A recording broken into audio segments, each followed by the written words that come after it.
The X-59 is a quiet supersonic technology being developed by NASA in collaboration with Lockheed Martin. Its purpose is intended to transform commercial air travel so it enables quiet supersonic flight over land.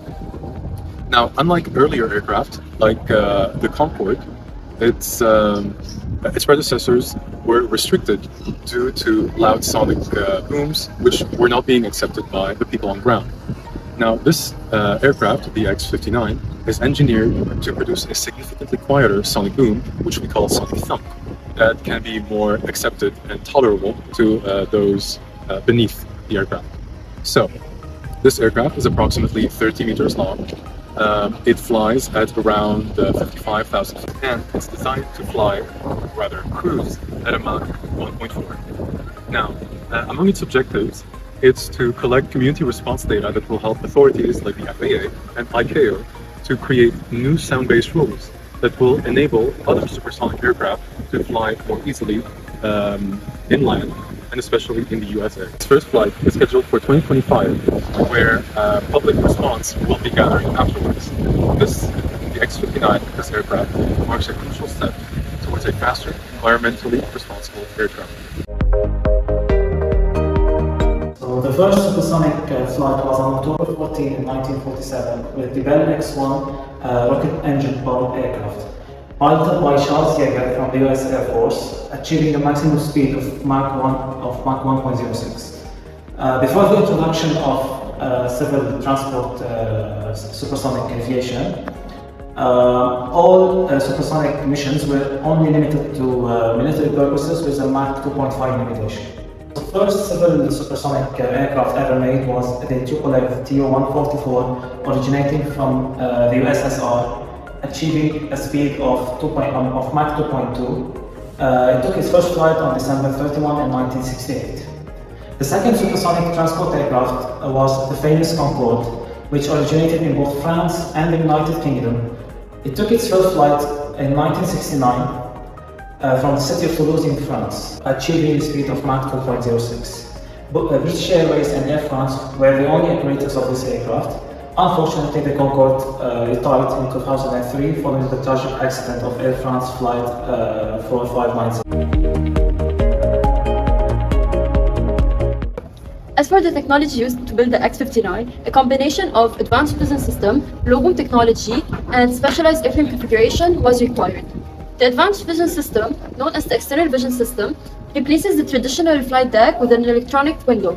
It integrates three elements: 4K camera, FVS camera, and synthetic vision, all displayed on an ultra-high-definition cockpit screen. The system provides a 70-degree vertical by 29-degree horizontal field of view with real-time low-latency image and head-up display. Furthermore, the X-59 incorporates advanced composite materials in its airframe, including graphite and epoxy laminates with a honeycomb core sandwich structure in the nose cone.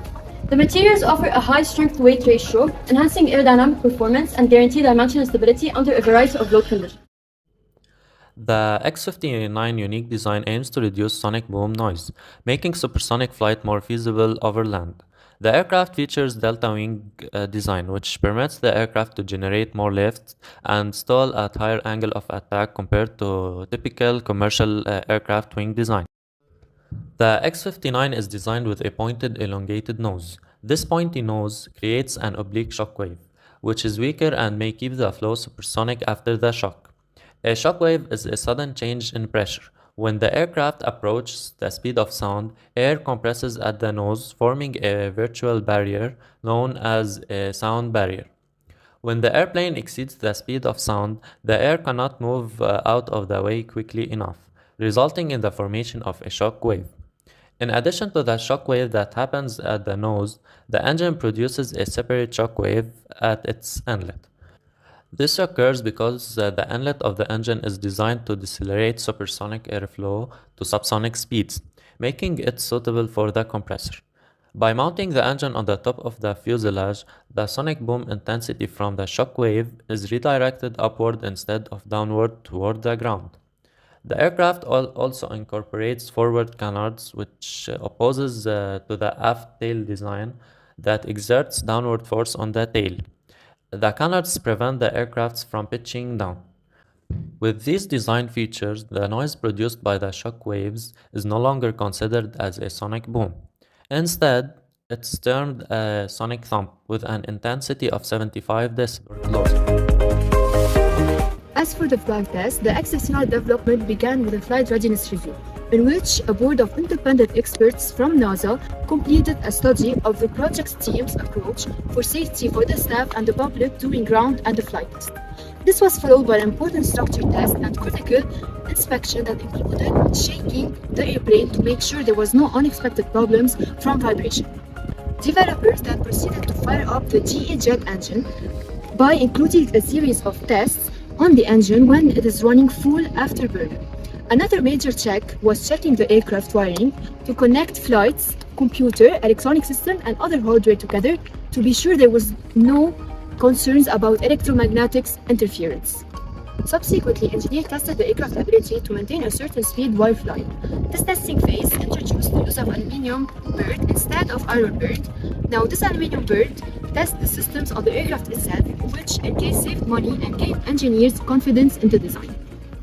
Finally, in July 2025, the aircraft began low, medium, high, and taxi speed tests, during which engineers and pilots monitored critical systems like steering wheel, braking, stability, and sensor performance.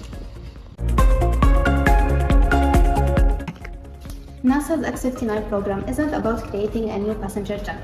The mission of this program is to gather enough information to remove the 50-year-old ban on supersonic flight over land. So this rule is established by the FAA in 1973 under 14 CFR 91817. With the innovative design of the X-59 and extensive flight testing, overland supersonic flight could be reconsidered, as the aircraft reduces the traditional supersonic boom into a quieter supersonic thump. It makes overland supersonic flight possible.